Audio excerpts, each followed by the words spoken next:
Hello and welcome back to the Nasty Metal Productions channel here at YouTube, and welcome to another Album of the Week video. This is episode number 193. Today I am going to be talking about Objection Overruled, the 9th album from one of my absolute favorite German metal masters, Accept. About 4 months ago, I covered one of my all-time favorite albums of theirs, the iconic Restless and Wild. Now I am going to be covering what is considered their first comeback album, which came after 4 years of absence and saw the band reuniting with Udo Dirkschneider after initially leaving the band in early of 1987 to form what would become U.D.O. Originally, this album was released on February 1st of 1993 through RCA Records, which had previously signed U.D.O. Then, of course, the album would be released in Japan on February 24th, which this copy contains an exclusive track that I will eventually get into here in this video. And since this album has seen its 30th anniversary, it just seems about right to just celebrate this classic.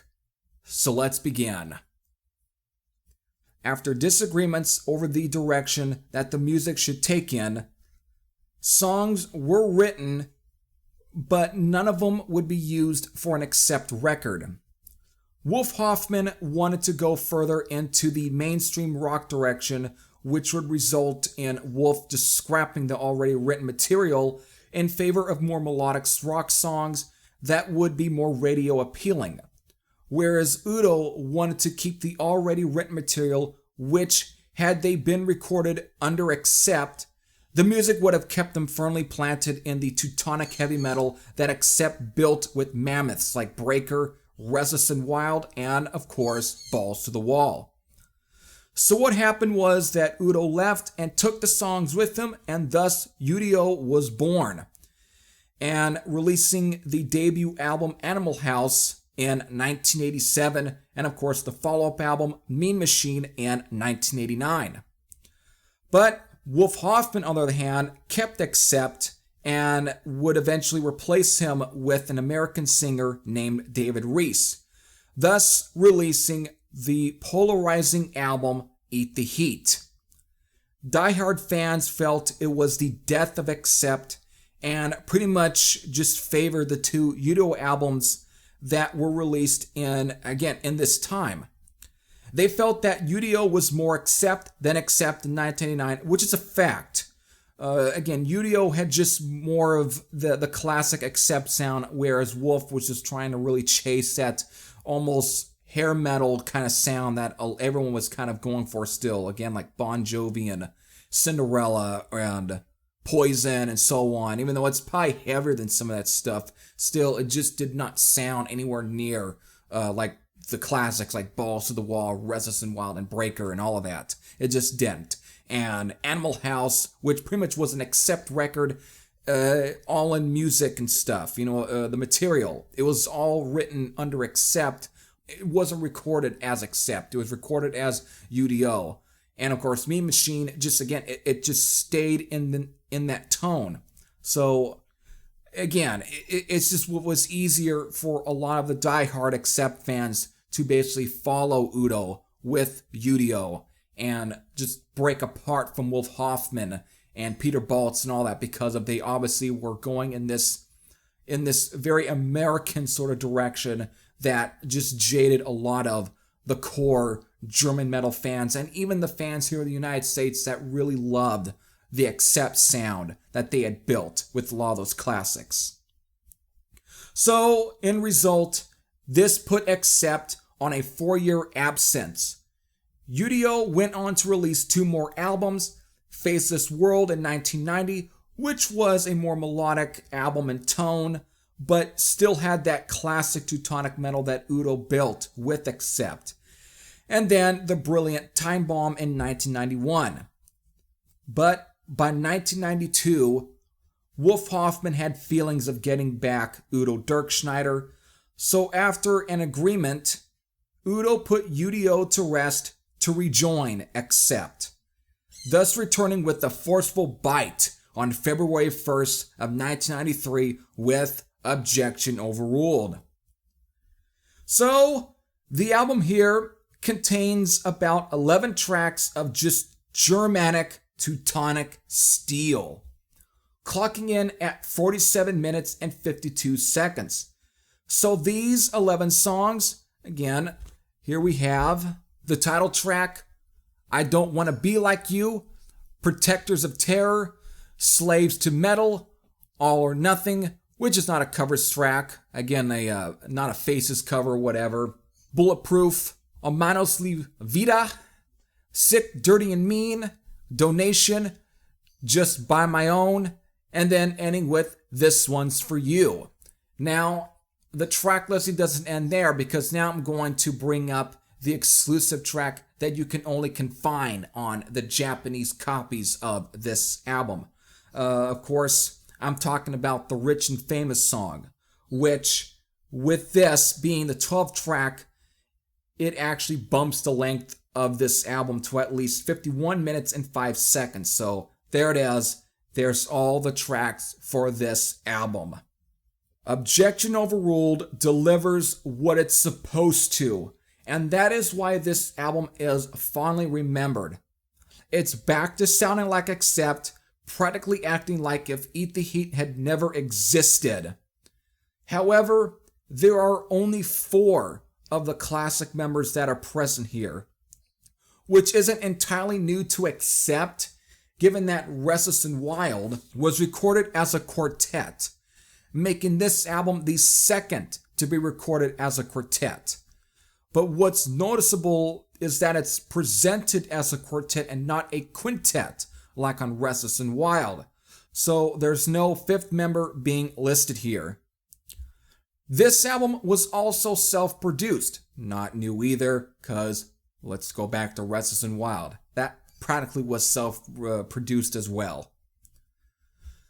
Now, it might sound that I'm putting it in the same league as Restless and Wild, but I'm not entirely. It has similarities, but it's not as magical as Such and Such Behemoth, though it's not like this is a bad record or anything. I'm not trying to put it in that sort of same wording or anything. This is still a great record. It has quite a bit of good songs that are structured around hooks, making them all pretty fucking catchy. But that doesn't make them brilliant as the songs that are found on Restless and Wild. I'd say it's as great as some of the U.D.O. albums prior to this, though Time Bomb is a easy must-have, probably the album that comes close to the magnificence of Restless and Wild, in my opinion. It's definitely a better rounded album than, let's say, Russian Roulette or Metal Heart. Not to say that those are bad albums, just that I think the qualities I think that are found here on Objection Overruled are more focused than a lot of the stuff on like Russian Roulette. I mean, it's still a good record, but honestly, it's definitely one of those where you can tell there's a little bit of a confusion with what they are kind of wanting to be, because that's just because of the fact that Udo wanted to stick with the more metal direction, whereas Wolf wanted to go more in the more mainstream direction, and thus that's why the album kind of sounds the way that it does, Russian Roulette. So it's unfortunate, but still, it's not to make it out it's a bad record compared to what would come afterwards with Eat the Heat. But I'm just putting it in a way that Objection Overruled just sounds more like a more consistent, more well-focused album in comparison to like Russian Roulette or even like Metal Heart, for that matter, okay? The songs that I think that are really good are the explosive boogie romp of the title track, which sounds like it could have been on Time Bomb. I Don't Want to Be Like You, which is a catchy as fuck AC/DC-esque hard rocker. It has that balls to the wall like rhythm, but also reminds me of Get Ready on Restless and Wild. Protectors of Terror is a fucking cool heavy metal mid-tempo romp that is still planted in that balls to the wall vibe. Sick, Dirty and Mean is great. Kind of reminds me of the material on Animal House. This One's For You is the last song, and it's just full-on bursts of energy. Again, sounds like it would have fit on Time Bomb. As for other songs that I like, Bulletproof is another one that comes to mind. It's bluesy in its approach, but still packs a stone-hard punch. Now, as for the Japanese exclusive track, Rich and Famous, it's a boogie rocker in that AC/DC / Rose Tattoo vibe. Again, reminds me a lot of Burning off a Breaker. Just a simplistic song, but fun nonetheless. Overall, Objection Overruled is a good album, and unfortunately, the only classic sounding album under the final trilogy of what is the U.D.O comeback albums of the 90s. After this, the sound would sort of shift. Since bands like Pantera and Metallica had changed the landscape of metal in the 90s, Wolf Hoffmann had felt that Accept needed to adapt with that change, thus splitting the writing direction between him and U.D.O again. So, the next two albums, Predator and Death Row, I know Death Row came after Objection Overruled, but I'm just kind of have to mention them by name. They would be the result of this, thus eventually leading to the splitting of the band once again. U.D.O and Stefan Kaufmann would resurrect U.D.O, and to this day, Udo Dirkschneider has been actively releasing and performing under the U.D.O name, with a few solo stuff under his belt, because he's still continuing with the whole Dirkschneider project, which now Peter Baltz is now a part of, since it's already been announced that they're going to be participating at the most recent Keep It True festival, which would take place on here in 2023. Whereas Wolf and Peter would be inactive till 2009, when Accept would be resurrected, with Herman Frank rejoining and gaining TT Quick singer Mark Tonillo. Thus, he would be the second and right now final American singer to be in Accept, thus releasing the highly acclaimed Blood of the Nations in 2010. To this day now, both U.D.O and Accept have had numerous lineup changes. Again, with Accept, Peter Baltz would eventually leave the band, Herman Frank would leave the band, and it's just basically the only original member left is Wolf Hoffmann. But yet, still have successfully kept going. So, in a way, both have done good for themselves no matter what. Even with all the lineup changes and everything, that they've done very, very good for themselves, and I think some of the albums have been alright to decent. Though I think in U.D.O's case, I think they're a lot more cohesive. Again, U.D.O is just more consistent, and again, Udo Dirkschneider just knows what he wants to do, and he just has a much more firmer mind on what he wants to write, and he knows exactly what his fan base wants. Whereas Wolf, he kind of, in a way, still knows what the fan base wants, though I think a lot of it has become more sterilized, and I think that's a little bit kind of sad, because musically, some of the stuff is not too bad, but again, it's just, I don't know. I don't want to go into a whole topic about, or discussion on what's more stronger, Accept or U.D.O. That's not what I want to do. Since this album has reached its 30th anniversary, after this video, you're probably inspired to want to pull that out for a spin. If you have any thoughts, whether they're positive or negative, you can leave them in the comment section below. This is Heavy Thrash saying I am out, and I hope all of you enjoyed. Take care.